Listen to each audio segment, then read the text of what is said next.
Hi guys, it's me Stacey Nuñez, and I will be discussing the plasma membrane. Let's start. Hello everyone, in this video I will be discussing the plasma membrane, its different parts, and the functions of each component. The plasma membrane, also called the cell membrane, is the thin outer boundary of a cell. Its main function is to control what enters and leaves the cell. It also helps protect the cell and allows the cell to communicate with its surroundings.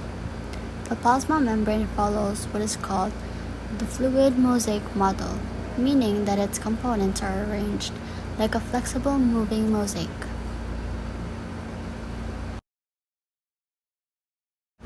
Let's start with the most important structure, the phospholipid bilayer.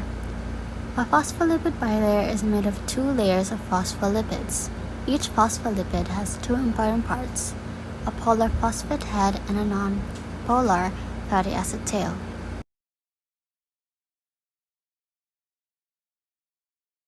The polar phosphate head is hydrophilic, which means it is attracted to water. Because the inside and outside of the cell contain water, the heads face toward these watery environments.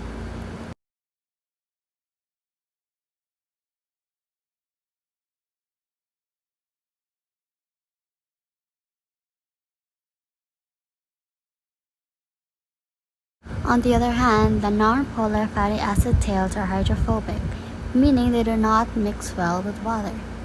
These tails face toward the center of the membrane, away from water. Together, these phospholipids form a flexible barrier that helps control which substances can pass through the cell membrane.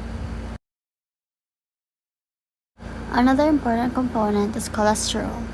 It is found between the phospholipids. It helps maintain the stability and flexibility of the membrane. It prevents the membrane from becoming too rigid when temperatures are low and helps prevent it from becoming too fluid when temperatures are high. Next is the glycolipid. A glycolipid is a lipid with a carbohydrate attached to it. Glycolipids are found on the outer surface of the plasma membrane. They help with cell recognition, communication, and maintaining the stability of the membrane. Let's head on to the two main proteins, first being the integral protein. An integral protein is a protein that is embedded within the phospholipid bilayer. Some integral proteins extend across the entire membrane. These proteins perform different functions, including transporting substances, receiving signals, and helping cells interact with their surroundings. The second one is a peripheral protein. In contrast, the peripheral protein is attached to the surface of the membrane rather than being deeply embedded in the bilayer.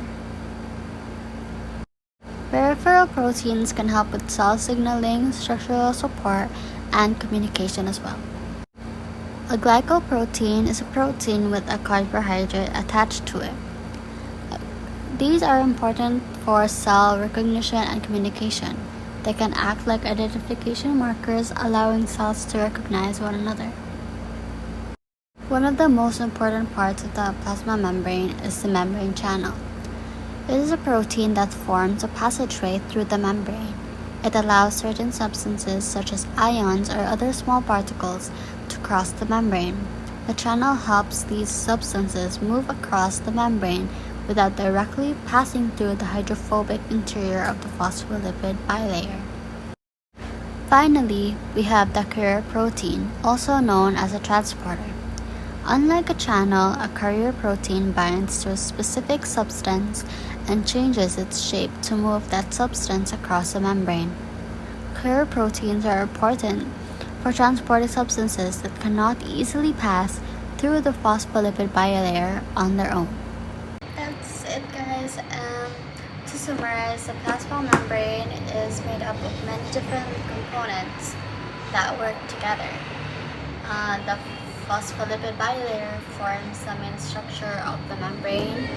The polar phosphate heads face water, while the non-polar fatty acid tails face inward, or they do not mix well with water. The cholesterol helps regulate membrane stability and flexibility. The glycolipids help with cell recognition and communication. The integral protein is embedded in the membrane, while the peripheral protein is just attached to its surface. The glycoproteins help cells recognize and communicate with one another. Finally, the membrane channel provides a passageway for particles to enter past a different layer. These cells work together to improve or to maintain the cell's inner components, the inner environment. So yeah, that's it for my video, guys. Bye. Thank you for watching. I hope you understood. Please like, share, and subscribe.